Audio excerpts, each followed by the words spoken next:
Well, good evening, ladies and gentlemen. Hey, let's see here. Friday afternoon, I received this email from a very prominent attorney. By the way, the court in FAS ordered that the vendors are employees as a matter of law. Thought you would want to know. Ladies and gentlemen, this is going to have serious repercussions in the industry. I'm not sure where they're going to go, but I would say this right now, and I feel very comfortable saying this. The days of NAMFS are seriously numbered. And I say that because everybody in that organization,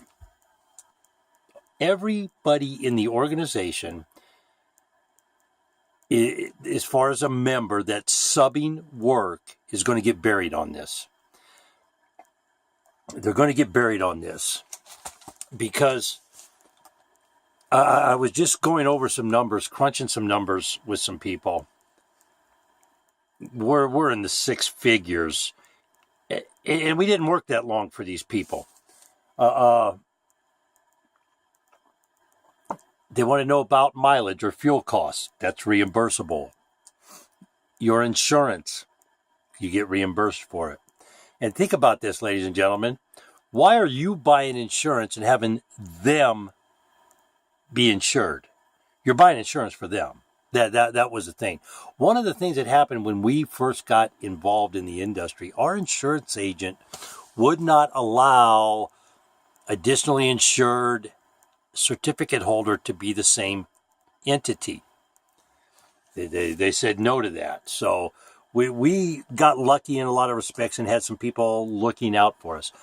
But the telephones, and here was a big thing. We ended up having to buy 4 new lines, 4 new phones, 4 new lines. I wrote a big deal about it, did a survey on it, the proven system. We were right there at ground zero when that came into the industry. And I wrote, I can pull it up if you guys want to see the survey results and my commentary that I sent to everybody. There were about 300 people at the time. I had an email list at FAS, and there was about 300 people on it. So, but tools and equipment, of course, you had to buy a gas-powered air compressor. You couldn't use an electric one. Remember that. You had to have a generator. You had to have lawnmower. You had to have weed whackers. You had to buy cleaning supplies. You had to buy all kinds of stuff to do your job. Okay, that's all reimbursable. And that's where the penalty phase will come in, and they'll decide how much people are going to get. Now, years ago, I said years ago that, hey, those who keep records, they're going to benefit. Those who don't, they're not. I just got off the phone a few minutes ago with a gentleman, and I'm not going to say his name, but he is involved in the lawsuit. They deposed him. They actually deposed him. He was one of the contractors that sat down and answered questions, and good guy. I'll say this, a good guy, very knowledgeable. Before he got involved in property preservation, was a FEMA contractor, still does a bunch of stuff, and we met at ironically, a field asset services seminar that we were forced to go to, a training seminar that we attend. I'll never forget that. And oh, by the way,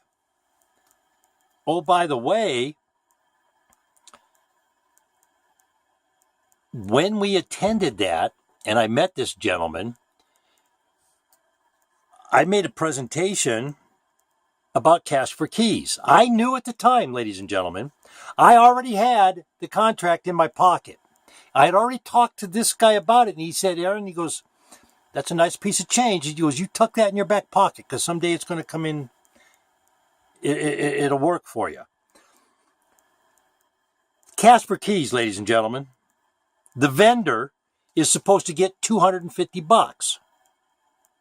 How did I find this out? I quit doing Cash for Keys because I didn't like the way they played out. There was no money involved all the time.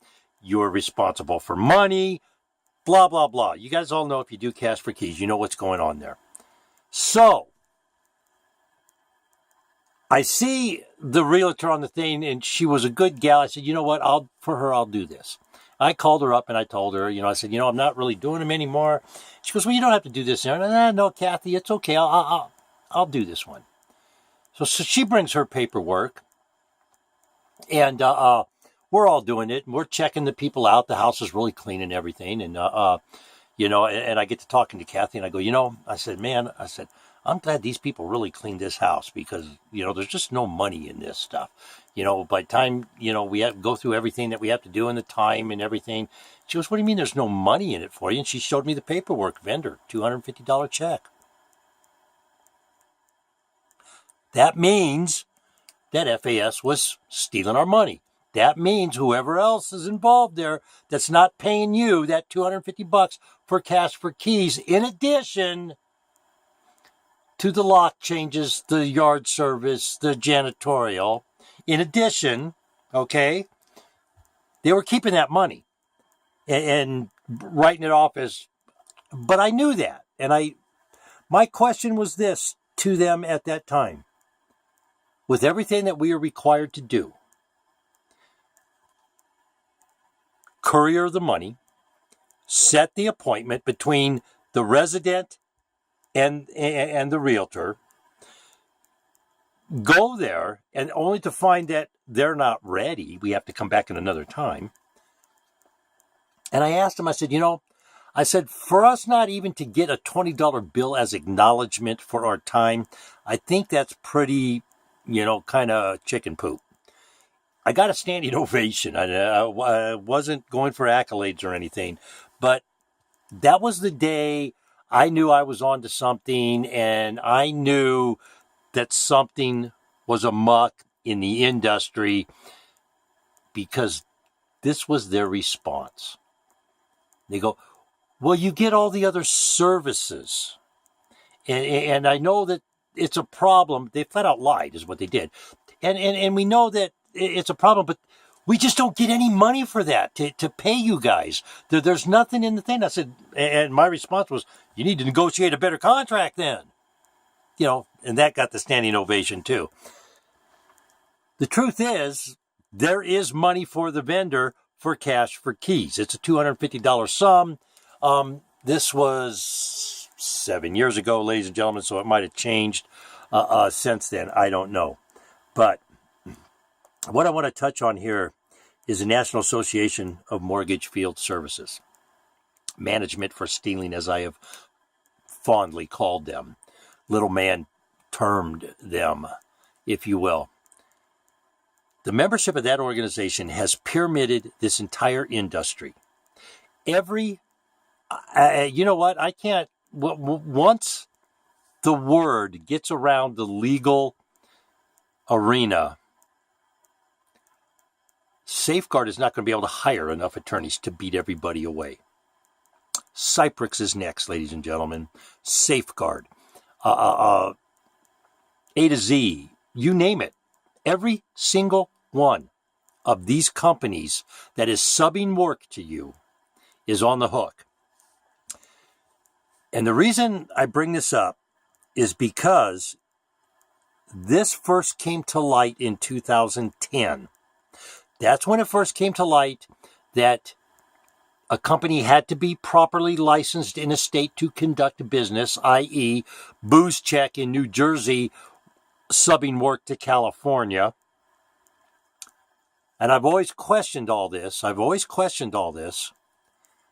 got called idiots by all kinds of people. They decided that my criminal history was a reason, something I did 30 years ago, justified them, Mark Williams, stealing today. A moron. I've never understood that correlation with my criminal history justifying you committing crime today. That is the most obnoxiously stupid thing anybody could ever say, is to bring somebody's criminal history into a conversation when you're defending yourself stealing money from somebody. And that's what Mark Williams did. That's what Gary the Punk Jones did. That's what Mutt Jeff did. That's what all these people have done for 7 years. Try to make me look like I don't know what I'm talking about. Oh, well, you're not credible because you made a mistake years ago. Yeah, so what? I made a mistake. I haven't gone nowhere either, have I? But you don't see Mutt and Jeff. You don't see Gary the Punk Jones out here no more, do you? And you don't see Mark Williams. He's running with his tail between his legs right now because he knows he's in trouble. He's stealing from people again. Yeah, your name's coming across my wire again. You're on the radar there, pal.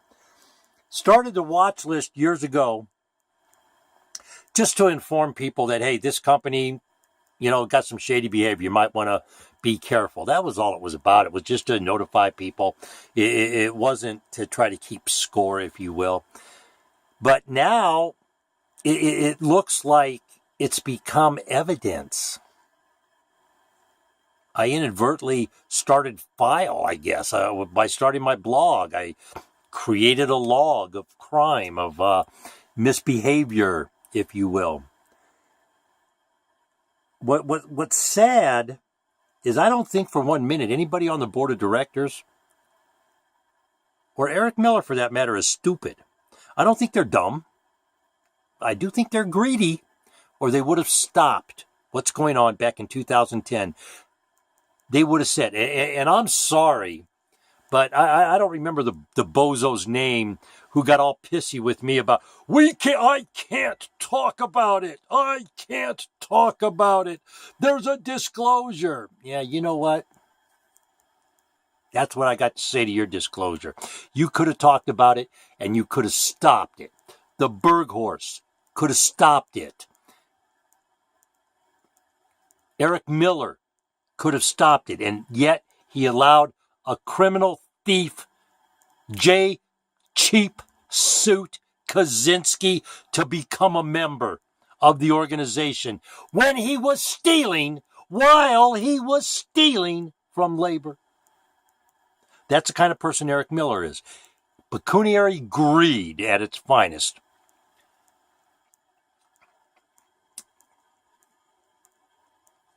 The compassion time is over. This should have been rectified back in 2010. When the booze checks lost, or Buczek, I'm sorry if I'm saying your name wrong, Amanda and Adam. I don't know.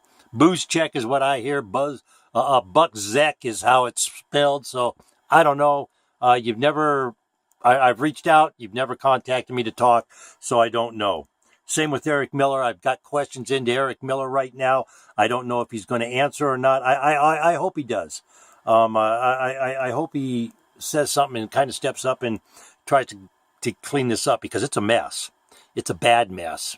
And everybody on the board of directors knows it, and there's nothing they can do about it except quit what they are doing.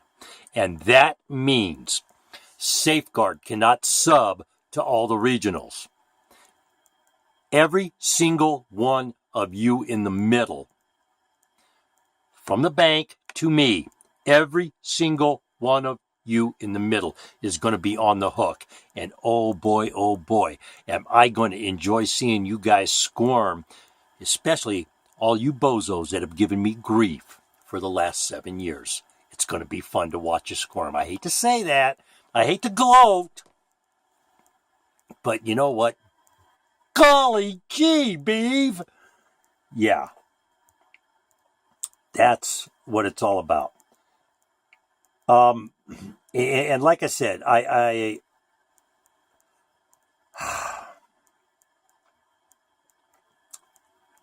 this is probably going to break up the National Association of Mortgage Field Services for the simple fact they have no membership. Their members are gone. Every one of these companies, the Pacific, South Pacific over there, the Central Valley, Northland, Guardian, GAM, Cyprix, the main may stay, but I don't know how they're going to get around the fines and still be solvent.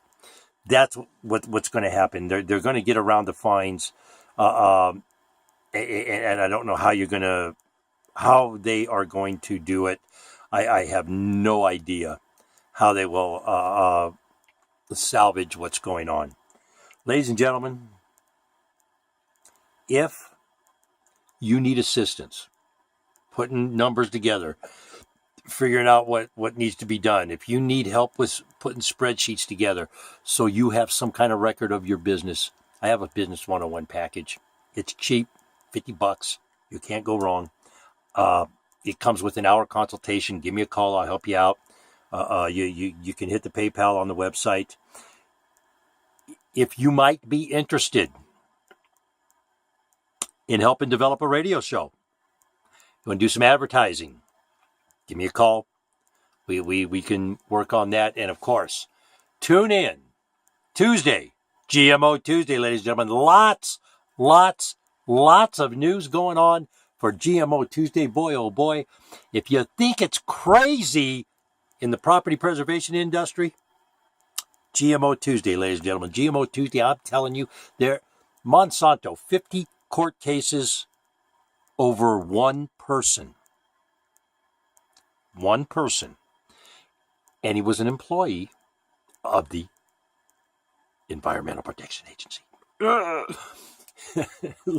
Hey, ladies and gentlemen, I hope you had a great weekend. I hope that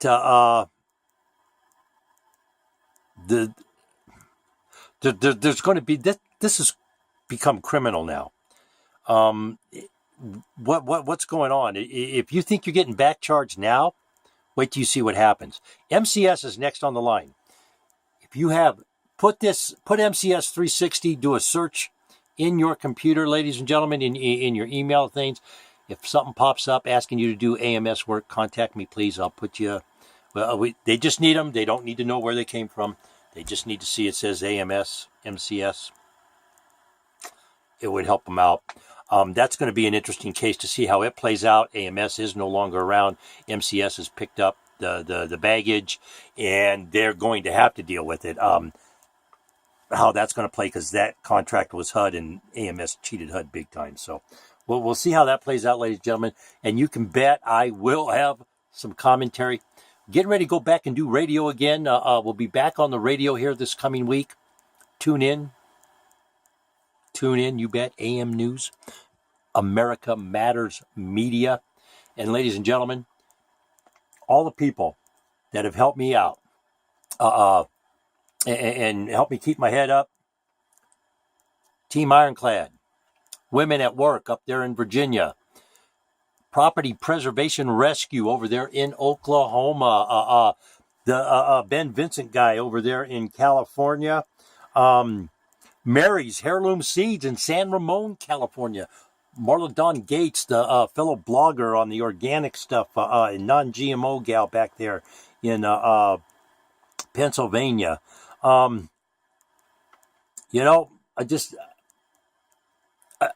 hate that I told you so thing. It just doesn't feel good. This is kind of very bittersweet, and it's because it could have been avoided. And I've been saying for a long time, hey, and now you can't undo it. Court decisions have been made. And Eric Miller, I hope you hear the fat lady tuning up, dude, because you are going to have to pay the piper. Ladies and gentlemen, let's have a great night, and let's all be safe out there.